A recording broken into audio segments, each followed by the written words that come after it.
Hello guys, welcome to full JavaScript programming course for web development. If you have not watched the previous video in this course, I'll leave the link on the description box below. And also don't forget to subscribe to my channel. When I upload new videos, you'll be notified. In our last video, we walked through the process of installing VS Code on our local computer. In today's video, we want to set up the environment for programming and also set up a simple web page. JavaScript tags we looked at, and our first program, that's JavaScript program using integrated development environment, which served as the beginning of the development of applications. To get started with this, first of all, if we click here, we see that there's nothing here in this environment. So what we need to do, we're going to create a folder that will put all our jobs inside there, all our codes that we'll be learning inside here. So let's just go ahead and do that. Click on open folder. If you click on open folder, select the destination you want to create a folder for your work. So in this case, I want to store my work in desktop. Then I'll click on new folder. I'll give it a name. I'll just give it GT code. GT code, yeah. Then that's right. I'll select it and open it with VS Code. VS Code will be reloaded and the folder will be opened on VS Code here. You can see it here, GT code. This is right. We'll set up our environment. Now, on the last video, I said that JavaScript is being executed on the browser. So if we start writing JavaScript, we need to find a way to execute the JavaScript since it is being executed in the browser. For instance, if we go back to our browser straight away, I've shown us right from the previous video how we can execute JavaScript on the browser straight away. So if we come to the terminal, to the console, right, we can start writing JavaScript like alert. Alert. Alert is a method that displays pop-ups on the web browser. So if we say hello, hello, then we'll terminate it and we'll run this. We're supposed to have this hello executed on the browser as a pop-up. This shows us that JavaScript is being executed on the browser. So every modern browsers now can execute JavaScript. So we need to find a way to write JavaScript here and make sure that it gets to the browser so that it can be executed. Okay, so for us to do that, we're just going to create a JavaScript file.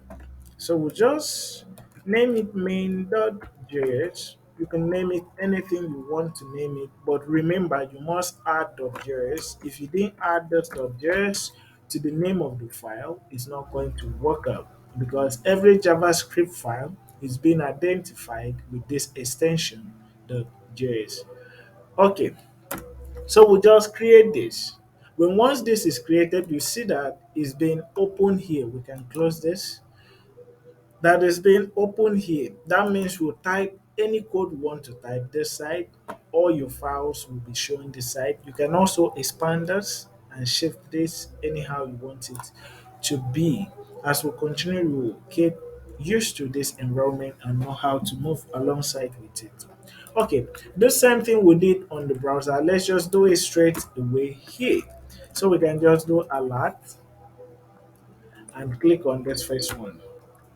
That's the powerful part of um, Visual Studio Code because it brings about code completions. When once you type the code, it will complete it for you.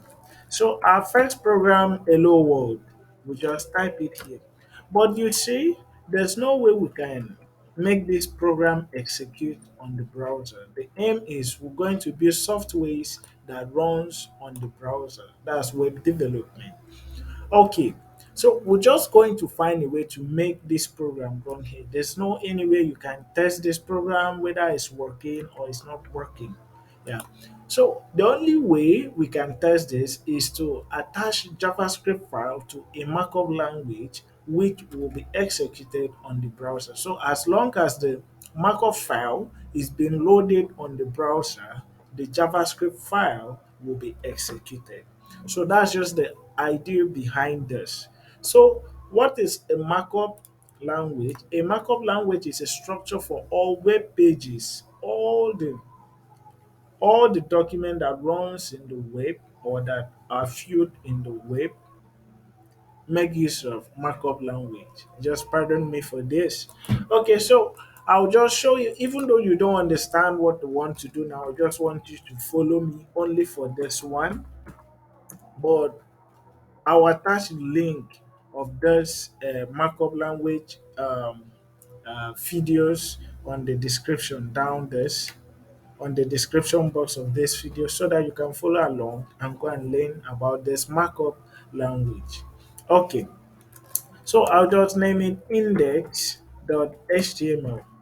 HTML is a markup language. It stands for hypertext markup language.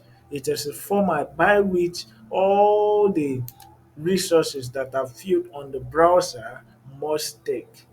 Okay, so we just created one index.html. Remember to add the extension .html to it before it's going to work out. So let's just write the markup language file. Just follow me even though you don't know or you don't understand what you're doing.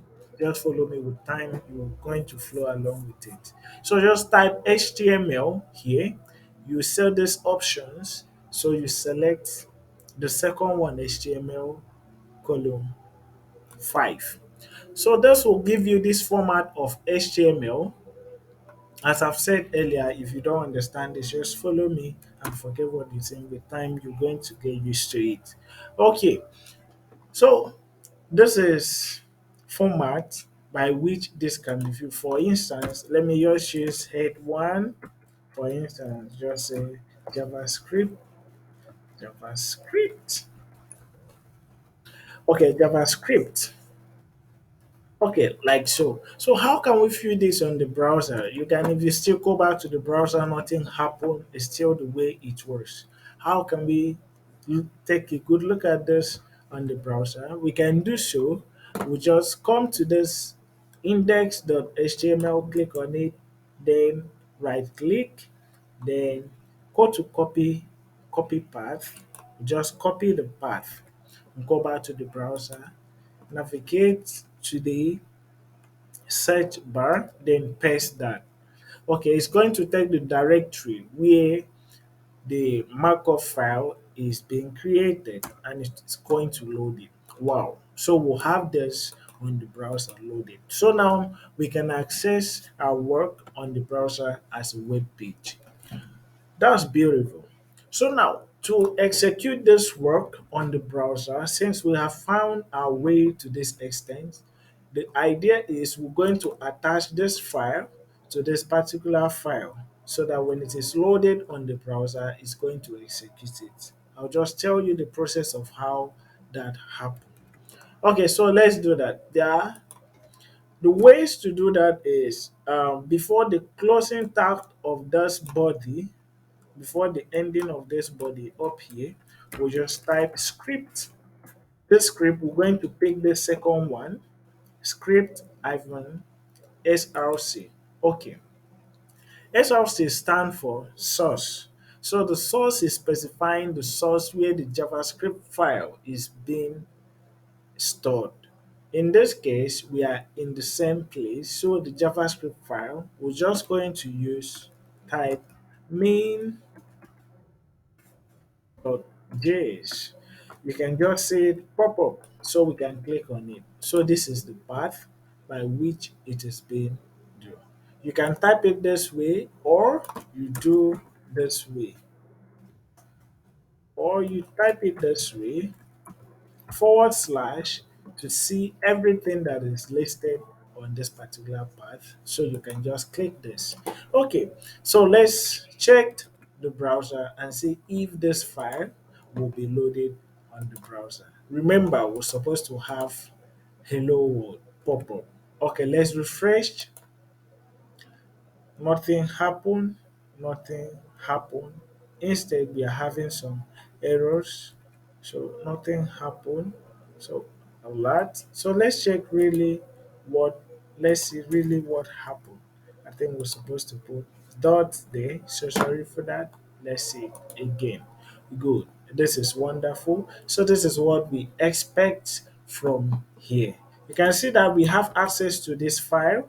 This particular file, hello world, has been loaded immediately when this backup language load. So the error was you have to add dot forward slash main.js before it will link to this. So we have this work loaded on the browser straight away.